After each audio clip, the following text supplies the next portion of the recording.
স্বয়ং রাজ্যের মুখ্যমন্ত্রী মমতা বন্দ্যোপাধ্যায় থেকে তৃণমূলের সাংসদ বিধায়করা একাধিকবার সরব হয়েছেন কেন্দ্রীয় বঞ্চনা নিয়ে।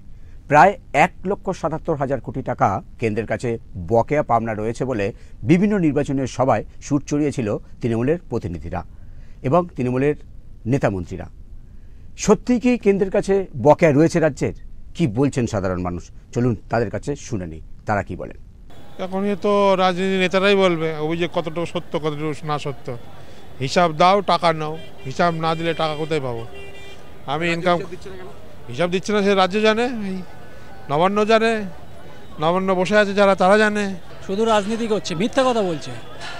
কথা হচ্ছে যে কেন্দ্রীয় সরকার খুব ভালোভাবেই জানে যে পশ্চিমবঙ্গে যে সমস্ত উন্নয়নের জন্য যে টাকা পয়সাগুলো দেওয়া হয় সেগুলো জনগণের জন্য কিছু ব্যবহৃত হয় না।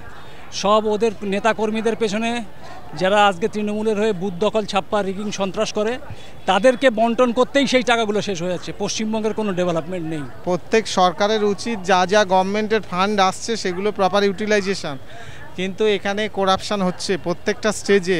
রাজনীতি কেন এরকম মনে হচ্ছে আপনার? তার কারণ হচ্ছে রাজ্য সরকারকে যদি এরকম অভিযোগ হয়ে থাকে, কেন্দ্র বলছে যে আমরা আমাদের পুরো প্রাপ্য দিয়ে দিচ্ছি, কেন্দ্রকে যে হিসাবটা দেওয়া দরকার সেটা তারা কি দিচ্ছে সঠিকভাবে?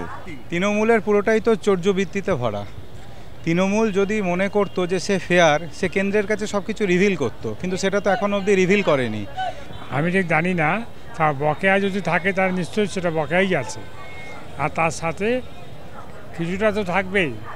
আমাদের দেশের রাজনীতিটাই তাই, একে অপরকে দোষারোপ করে কোনো রকম যেন গতিটা রক্ষা করা যায়। কারণ তারা টাকা তছনছ করছে চারিদিকে, যার জন্য টাকা বন্ধ করে দিচ্ছে, কোনো হিসাব দিচ্ছে না, তা বাধ্য হয়ে করতেই হবে এটা। রাজ্য সরকার এবং কেন্দ্র সরকারের একটা ভালো বোঝাপড়া আছে, এটা রাজনৈতিক ফায়দা নেওয়ার জন্য একে অপরের উপর দোষারোপ করছে, অন্য কিছু নয়। না না, সঠিক বলতেছে তৃণমূল যা বলছে সঠিক বলছে। না না, মানুষ কাজ করেছে, কাজের টাকা পাবে না, এটা ঠিক না তো। দেখুন, রাজ্য টাকা পায় এটা ঠিকই, কিন্তু সেটার হিসাব তো দিতে হবে যে আমি খরচা করেছি। যদি আমার বাবা খরচার জন্য পয়সা দেয়, তো আমার বাবাকে তো হিসাবটাও দেবো। তো কেন্দ্রের যখন তত্ত্বাবধানে কাজ হয় তখন তার খরচার হিসাবটাও তাকে দিতে হবে, তবে তো তার নেক্সট অ্যালটমেন্ট দেবে, সেই হিসাবটা দিলেই তো পেয়ে যাবে। নমস্কার, ওঙ্কার বাংলা ডিজিটালে আপনাদের স্বাগত, আর আমি আপনাদের সঙ্গে বিশ্বজিৎ। আজকের বাংলার রাজনীতি অনুষ্ঠানে আজকের বিষয়, গত 9 জুন বিভিন্ন সংবাদ মাধ্যমে প্রকাশিত হয়েছিল যে প্রধানমন্ত্রী নরেন্দ্র মোদীর সঙ্গে একান্ত সাক্ষাৎ করতে দিল্লি যাচ্ছেন মুখ্যমন্ত্রী মমতা বন্দ্যোপাধ্যায়।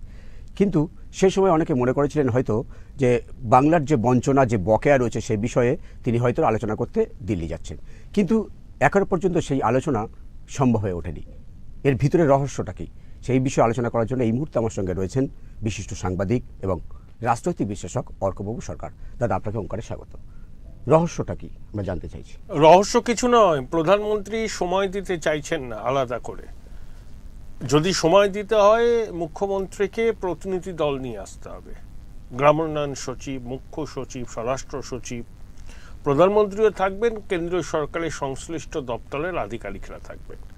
অর্থাৎ যে বারবার করে বলছে না এত টাকা আটকে রেখেছে, 1,77,000 কোটি টাকা, তো এই দাবি করতে গেলে তো তথ্য প্রমাণ হিসেব দিতে হবে।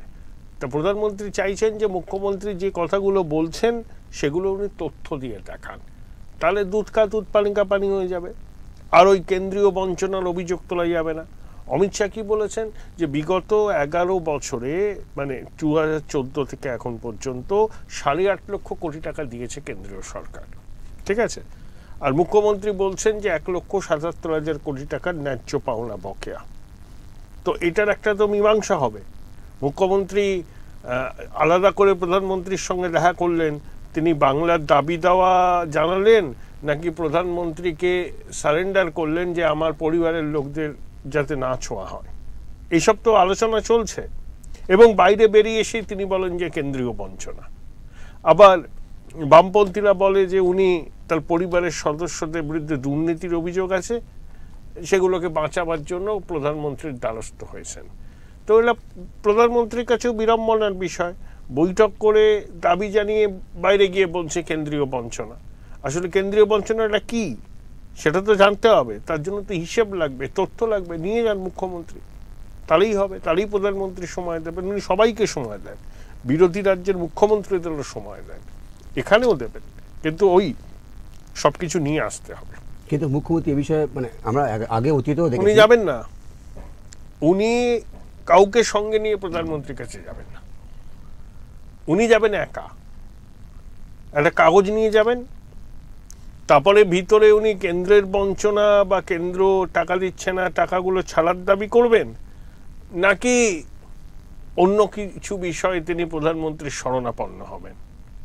তা আমলাকুল গেলে তো ওই বিষয়গুলো করতে পারবেন না, টিভি ক্যামেরা থাকবে, সরাসরি সম্প্রচার হবে। তো মুখ্যমন্ত্রী আমার ধারণা কোনো সেক্রেটারি কাউকে নিয়ে প্রধানমন্ত্রীর সঙ্গে বৈঠক করতে যাবেন, এগুলো না ধাতে নেই।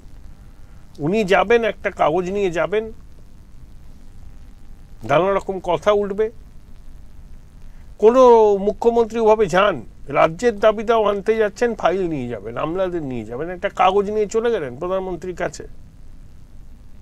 এখানেই তো প্রশ্ন, এখানেই তো ওই বাম কংগ্রেস বলছে কিসের জন্য উনি যান, রাজ্যের দাবি দেওয়া ওইভাবে আদায় করা যান। এবং প্রধানমন্ত্রীর দপ্তর একবার বলেছে না এবার এটা হবে না, উনি স্বাগত, কিন্তু কাগজপত্র আমলাকুলকে নিয়ে আসতে হবে। কিন্তু আপনি বলছেন অন্য কিছু বলতে আপনি কি মিন করতে চাচ্ছেন? ওই যে আমি বললাম যেটা অভিযোগ ওঠে, বাম কংগ্রেস বলে সেটিং, বাম কংগ্রেস সেটিং বলে, অনেকে বলেন যে নিজের ঘনিষ্ঠজনের বিরুদ্ধে তো বহু অভিযোগ আছে, তদন্তও হচ্ছে। তৃণমূলের অন্য কাউকে ধরলে, এজেন্সি যদি ধরে, মাননীয়ার আপত্তি নেই, কিন্তু তার ঘনিষ্ঠ বৃত্তে যেন কেন্দ্রীয় এজেন্সি করা না নারে, এটাই এনশিওর করতে তিনি চান, এটাই বলে লোকে আর কি। আমি সত্যি মিথ্যা জানি না, ওখানে বৈঠকে তো দুজনে থাকেন, তাদের একজন না বললে তো এক্স্যাক্টলি কি আলোচনা হয়েছে বলা সম্ভব না। একদম। কিন্তু সম্প্রতি আমরা দেখলাম যে প্রধানমন্ত্রী নরেন্দ্র মোদী তিনি বঙ্গোপসাগরে এলেন, সেখানে অপারেশন সিঁদুর নিয়ে তিনি বক্তব্য রাখলেন, কিন্তু তার পাল্টা সঙ্গে সঙ্গে নবান্নতে মমতা বন্দ্যোপাধ্যায় বৈঠক করে বললেন যে সিঁদুরের রাজনীতি করছে, এবং তিনি তখন বললেন যে প্রধানমন্ত্রীর সঙ্গে তিনি সরাসরি বসতে চান এবং এই বিষয়ে তিনি তার কাছে প্রমাণ রয়েছে। এক্ষেত্রে যদি প্রমাণ থাকে তাহলে এক্ষেত্রে তিনি প্রমাণ, তো অনেক কিছু প্রমাণ আছে বলেন, যে মুর্শিদাবাদের যে ঘটনা ঘটলো তারা কারা ঘটিয়েছে সেটা তার কাছে প্রমাণ আছে, কবে হয়ে গেছে, বার করুন না প্রমাণগুলো। কলকাতা হাইকোর্টের নিযুক্ত ফ্যাক্ট ফাইন্ডিং টিম তো বলেছে কারা যুক্ত ছিল ওখানে, তৃণমূলের স্থানীয় নেতা, দুলিয়ান পৌরসভার প্রাক্তন চেয়ারম্যান। তো মুখ্যমন্ত্রীর কাছে বাড়তি কোনো তথ্য থাকলে বঙ্গবাসীকে জানানোগুলো উনি বলবেন না, উনি বাজার গরম করার জন্য এই সমস্ত কথা বলেন। তো সব বোঝা যায়, তো উনি সাক্ষাৎ করুন না প্রধানমন্ত্রীর সঙ্গে, কাগজপত্র নিয়ে যান, আমলাদের নিয়ে যান, প্রধানমন্ত্রীও থাকবেন, কেন্দ্রীয় সরকারের সংশ্লিষ্ট দপ্তরের আমলারাও থাকবে, সরাসরি সম্প্রচারক সেই বৈঠক। তাহলে কি এই কেন্দ্রীয় বঞ্চনা এই শব্দটা কি তৃণমূল কংগ্রেস কোথাও রাজনৈতিক অস্ত্র হিসেবে ব্যবহার করতে চাইছে? অনেকদিন ধরেই করছে, সিপিএমও করতে, এখন এরাও করছে এখন 100 দিনের কাজ শুরু করতে বলেছে কলকাতা হাইকোর্ট, কিন্তু একটা কন্ডিশন দিয়েছে, কেন্দ্রীয় সরকার এই রাজ্যের জন্য আলাদা নিয়ম কানুন বানাতে পারে এবং উপভোক্তাদের ব্যাংক অ্যাকাউন্টে সরাসরি টাকা ট্রান্সফার, এটা কেন্দ্রীয় সরকারের এই অধিকার আছে, এটা কোর্ট কিন্তু বলে দিয়েছে। আমরা চাই তো 100 দিনের কাজ চালু হোক। বিজেপি কিন্তু বারবার অভিযোগ করে যে মমতা বন্দ্যোপাধ্যায় এই যে কেন্দ্রীয় বঞ্চনা এই শব্দটা বারবার প্রয়োগ করেন শুধুমাত্র রাজনৈতিক হাতিয়ার হিসাবে, যদি প্রমাণ থাকে তাহলে উনি যান, এবং একাধিকবার আমরা দেখেছি তদন্তও হয়েছে, সেক্ষেত্রে তদন্ত রেজাল্ট এখনো সামনে আসেনি। কেন্দ্রীয় বঞ্চনাটা কি মুখ্যমন্ত্রীরা ফিগার বলছেন, সেই ফিগারটা তো তথ্য দিয়ে, প্রমাণ দিয়ে, হিসাব দিয়ে দেখাতে হবে। হঠাৎ করে একটা অ্যাস্ট্রোনমিক্যাল অ্যামাউন্ট বললে তো হবে না। কেন্দ্রীয় সরকারও তো বলছে 8.5 লক্ষ কোটি টাকা দিয়েছে 11 বছরে, তো সবার কাছে তো হিসাব থাকা উচিত। তো বঙ্গবাসী জানতে চায় প্রকৃত বিষয়টা কি, তাহলেই তো দুধ কা দুধ পানি কা পানি হয়ে যাবে। তো মুখ্যমন্ত্রী যান, প্রধানমন্ত্রীর সঙ্গে দেখা করুন, প্রতিনিধি দল নিয়ে যান।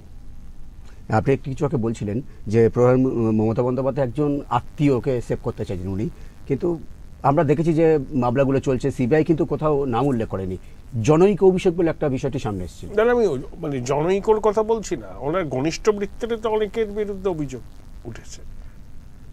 হ্যাঁ, তো বালু তো ওনার ঘনিষ্ঠই ছিল, পার্থ কি ওনার ঘনিষ্ঠ ছিল না? একদমই, তাহলে সেকেন্ড ইন কমান্ড বলা হতো, শুধু জনৈক কথা বলা হচ্ছে কেন? তো দুর্নীতিটাকে যেন প্রাতিষ্ঠানিকীকরণ করে ফেলেছে। এখন যদি দেখা যায় যে তার ঘনিষ্ঠ বৃত্তের লোকজন দুর্নীতির জালে জড়িয়ে পড়ছে এবং এজেন্সিদের টানাটানি করছে, ভোটের বাজারে তাতে খারাপ হবে। তাই বলতে পারেন অন্য এজেন্সি যা খুশি করুক, আমার ঘনিষ্ঠ বৃত্তে যেন না আসে, এটা বলছেন অনেক। আমি সত্যি মিথ্যা জানি না, ওখানে তো প্রধানমন্ত্রী মুখ্যমন্ত্রী বৈঠকে থাকেন, তারা স্পেসিফিক এজেন্ডা না বললে কারোর পক্ষে পরিষ্কার করে বলা সম্ভব না, এগুলো অনুমান হয়। আমরা একাধিকবার দেখেছি প্রধানমন্ত্রীর সঙ্গে মুখ্যমন্ত্রী বৈঠক, মুখ্যমন্ত্রী বেরিয়ে আসলেন, উনি নিজের মতো একটা বক্তব্য রাখলেন, কিন্তু এই যে বৈঠকটা, এই বৈঠকটা নিয়ে কিন্তু বাম কংগ্রেসের পক্ষ থেকে বারবার বলা হয় এটা সেটিং। সত্যি কি কোথাও সেটিং আছে বলে আপনার মনে হয়? সেটিং কেন থাকবে? ওগুলো ওরা বলে। প্রধানমন্ত্রী মুখ্যমন্ত্রী দেখা করতেই পারেন, দেখা করাটা উচিত। তিনি রাজ্যের প্রধান, উনি দেশের প্রধান। একটা রাজ্য চালাতে গেলে কেন্দ্রের সহযোগিতা দরকার। বাম কংগ্রেস এগুলো বলে ওদের রাজনৈতিক স্বার্থ সিদ্ধির জন্য। বাস্তবে কোনো সেটিং নেই। বোঝাপড়া তো থাকবেই। মুখ্যমন্ত্রীর সঙ্গে প্রধানমন্ত্রী বোঝাপড়া না থাকলেই তো সমস্যা। এই বোঝাপড়াটা তো ওয়েলকাম করতে হবে সবাইকে, এর মধ্যে রাজনীতি নেই। এই মুহূর্তে কিন্তু যে আবাস যোজনা বলুন বা যে প্রধানমন্ত্রী গ্রামীণ সড়ক যোজনা, এইসব প্রকল্প কিন্তু রাজ্য তার নিজের ফান্ড থেকেই চালাচ্ছে, কেন্দ্র দিচ্ছে না, কারণ এই যে দুর্নীতির অভিযোগ বারবার সামনে আসছিল সেজন্যই। তো মমতা বন্দ্যোপাধ্যায় যদি তার তথ্য নিয়ে যান, তিনি তো টাকাটা ফেরত পাবেন।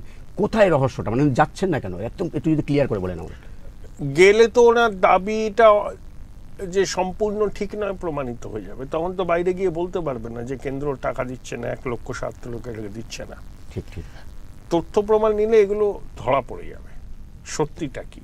সেই জন্য উনি যাচ্ছেন না, ভোটের আগে দিচ্ছে না, কেন্দ্রীয় বঞ্চনা আটকে রেখেছে, হেরে গিয়ে আটকে রেখেছে, এগুলো বলবেন। একদম এটাই কারণ। তথ্য কাগজ সচিবদের নিয়ে গেলে, কেন্দ্রীয় সরকারের সচিবরা এবং প্রধানমন্ত্রী উপস্থিতিতে বৈঠক হলে উনি বাইরে বেরিয়ে আর এটা বলতে পারবেন না যে আমাদের 1,70,000 টাকার ন্যায্য পাওনা আটকে রেখেছে। তখন বলবেন কি? কিন্তু সেই জন্যই যাচ্ছেন না। কিন্তু আমরা দেখেছি যে 100 দিনের কাজের দাবি যে টাকাটা পাওনাটা পাওয়ার জন্য কিন্তু অভিষেক বন্দ্যোপাধ্যায় তার নেতৃত্বে সাংসদ এবং সাধারণ মানুষ কিন্তু যন্ত্রমন্ত্রে ধর্ণা দিয়েছিলেন, এবং কেন্দ্রীয় যে প্রতিমন্ত্রী গ্রামোন্নয়ন মন্ত্রী হয়েছে কি, তা অনেকদিন আগে ধর্ণা দিয়েছেন, তো পেয়েছেন কি? পাননি। এবার হাইকোর্টের নির্দেশে 100 দিনের কাজ চালু হবে, কিন্তু পশ্চিমবঙ্গের জন্য আলাদা নিয়ম হবে, পুরোটাই কেন্দ্রীয় সরকারের কন্ট্রোলে থাকবে এবং টাকাটাও ব্যাংক অ্যাকাউন্টে ট্রান্সফার হবে। আগের থেকে পদ্ধতি অন্যরকম হবে। কিন্তু আমরা দেখলাম যখন কলকাতা হাইকোর্ট এই রায়টা দিচ্ছেন, ঠিক তখনই মমতা বন্দ্যোপাধ্যায় নবান্নে বৈঠক করলেন এবং তিনি বললেন, স্বাগত জানিয়েছেন স্বাভাবিকভাবে, কিন্তু তিনি বলছেন যে বকেয়া যে টাকাটা রয়েছে সেটা কিন্তু দিতে হবে না। উনি যান না, কাগজপত্র নিয়ে যান না, প্রধানমন্ত্রীর সঙ্গে দেখা করুন না, সচিবদের নিয়ে যান না, তাহলে বলে যাবে। যাচ্ছেন না কেন? একা যাচ্ছেন কেন? টাকা আদায় করতে মিটিংয়ে কি একা যেতে হয়? মুখ্য সচিবকে নিয়ে যান, সচিবদের নিয়ে যান, 2জন মন্ত্রীকে নিয়ে যান না তো, একা যান। কেন যান? ওভাবে কি দাবি আদায় হয় নাকি? একটা কাগজ নিয়ে চলে গেলেন, বা কখনো খালি হাতেও যান? আমরা কিন্তু দেখেছি অনেকবার, দেখে নীতি আয়োগের যে বৈঠক, সেই বৈঠকে অন্য রাজ্যের এবং এমনকি বিরোধী দলের মুখ্যমন্ত্রীও তারাও যদি উপস্থিত হন, কিন্তু মমতা বন্দ্যোপাধ্যায় বারবার দেখেছি এই বৈঠকে এড়িয়ে যান। কি রহস্য হতে পারে? উনি যান না, ওনার ইগোর ব্যাপার, যাচ্ছেন না। উনি বলছেন নীতি আয়োগের বৈঠকে কি হবে, তো উচিত নয়। রাজ্যের বিষয়গুলো তো তুলে ধরতে হবে। কিন্তু ওনার ইগোর জন্য রাজ্যের সাধারণ মানুষ যারা, তারা কি ক্ষতিগ্রস্ত হচ্ছে? অবশ্যই ক্ষতিগ্রস্ত হচ্ছে। কেন্দ্রীয় সরকারের সঙ্গে এরকম ঝগড়া করলে চলে? ঝগড়া করলে চলে না, সহাবস্থান করতে হয় রাজ্যের উন্নতির জন্য, ডেভেলপমেন্টের জন্য। 2026 বিধানসভা নির্বাচনের আগে আমরা কি দেখতে পাবো যে প্রধানমন্ত্রী নরেন্দ্র মোদীর সঙ্গে মমতা বন্দ্যোপাধ্যায় একান্তে বৈঠক হচ্ছে? কি মনে হয় আপনার? বৈঠক করতেই পারে, কিন্তু এই রকম একান্তে হবে না, সচিবদের নিয়ে হবে। আলাদা করে বৈঠক বিধানসভা নির্বাচনের আগে হবে বলে আমার অন্তত মনে হয় না। আপনাকে অসংখ্য ধন্যবাদ। একদমই পিএমও অফিসের কাছে প্রধানমন্ত্রী নরেন্দ্র মোদীর সঙ্গে একান্ত সাক্ষাৎ করার জন্য সময় চেয়েছেন রাজ্যের মুখ্যমন্ত্রী মমতা বন্দ্যোপাধ্যায়, কিন্তু প্রধানমন্ত্রী দপ্তর থেকে জানিয়ে দেওয়া হয়েছে মমতা বন্দ্যোপাধ্যায়কে যদি প্রধানমন্ত্রীর সঙ্গে দেখা করতে হয় তাহলে কিন্তু আমলা মন্ত্রীদের নিয়ে দেখা করতে হবে। এই বিষয়টা কি আদৌ সম্ভব হবে? শেষমেশ কি প্রধানমন্ত্রীর সঙ্গে মমতা বন্দ্যোপাধ্যায়ের সাক্ষাৎ হবে 2026 বিধানসভা নির্বাচনের আগে? শেষমেশ সেই বৈঠক হয় কিনা সেদিকে আমাদের অবশ্যই নজর থাকবে। অন্যান্য খবরের জন্য আপনারা দেখতে থাকুন ওঙ্কার বাংলা ডিজিটাল।